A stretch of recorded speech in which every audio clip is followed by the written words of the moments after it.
بسم الله الرحمن الرحيم حرق عبد المالك runtii mar dhaweyd baan maqlay markii la xidhay dabadeed ayuu warkaasi soo gaaray waa xidhay ninkaasi ilaa haddana sababta lagu xidhay wax faahfaahina kamaayno mas'uuliyiinta booliiska oo isku dayay inaan arrinta wax ka weydiiyo la hadii wali iimay suurtagelin laakiin waan ogaan doonaa hadii la helaa sababaha loo xidhay maxamuudow gudoomiye sidaad la socoto Somaliland Soomaaliya waxay ka go'day 1991kii waxa la sheegaa in qofka xamar taga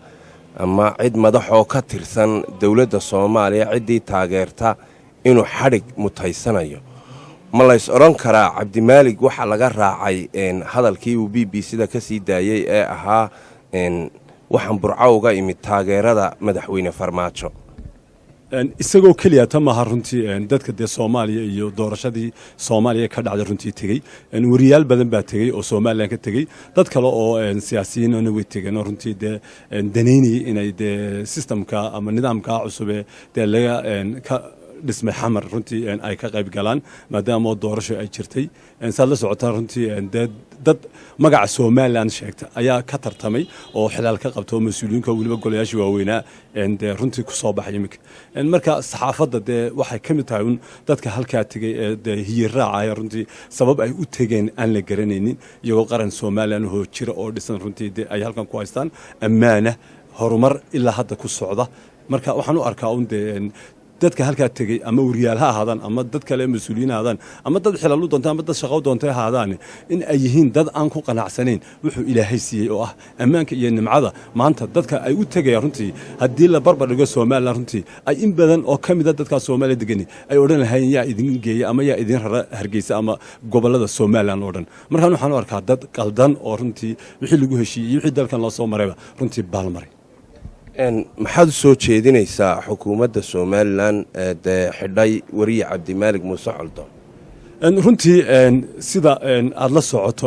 xukuumadda Somaliland go'aankeedu waxa in dadka Soomaaliya taga ama arrimaha siyaasadda ka qayb gala ama si kale oo u taga runtii in ay ahayd demi laakiin intii wada hadalladu furmay runtii waxaad moodaa in arrintaas dabarka ay goostay oo ay dadkii runtii wada qaldan ay u fahmeen ama wada qaldan ay qaadeen taasna ay sahashay go'aankii xukuumadda runtii isu socodka ay ku furtay iyo in ganacsiga runtii laga wada shaqeeyo dhuumashooyin fara badan oo ku khuseeya go'aankii dabacsan ee xukuumadda runtii baa ooda ka qaaday oo furay wada ah in maanta dadkii ay xamar tagaan marka runtii waxaan u arkaa Cabdi Maalig oo kaliya tamaha wariyaal badan oo kamid ah Somaliland baa tagay xamar dawladda Somaliland way soo dhaweysay waxa ugu dambeeyay sida aad ogtahay warbaahinta axsaabta Somaliland maanta eedaha isku marineen oo ha waraysiyo laga soo qaaday mas'uuliyiinta Soomaaliya wariyaasha ka soo qaaday runtii waxay ahaayeen kuwa reer Somaliland oo halkaas tagay xukuumaddu way soo dhaweysay way saaciday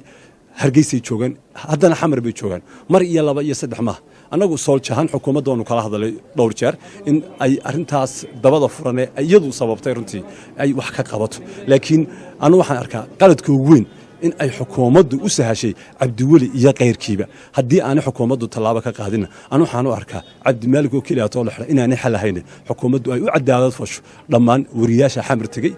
qaarkood iyadu ay saaciday qaarkoodna saasoo kale ma ka xidhiso waayo hadii ku hore la xidhi lahaa Cabdi Maalig muu tageen anu waxaan u aragnaa dabar ay xukuumaddu furtay oo ay ku qaldan tahay hadii aanay daba qabatayna runtii taa iyo tuka daranaba ay dhici doonto oo dadku ay tagi doonaan xamar iyo meel Somaliland dibindaabiyo dhibaato u wadaba waxaan u aragnaa oo ugu baqayna xukuumadda Somaliland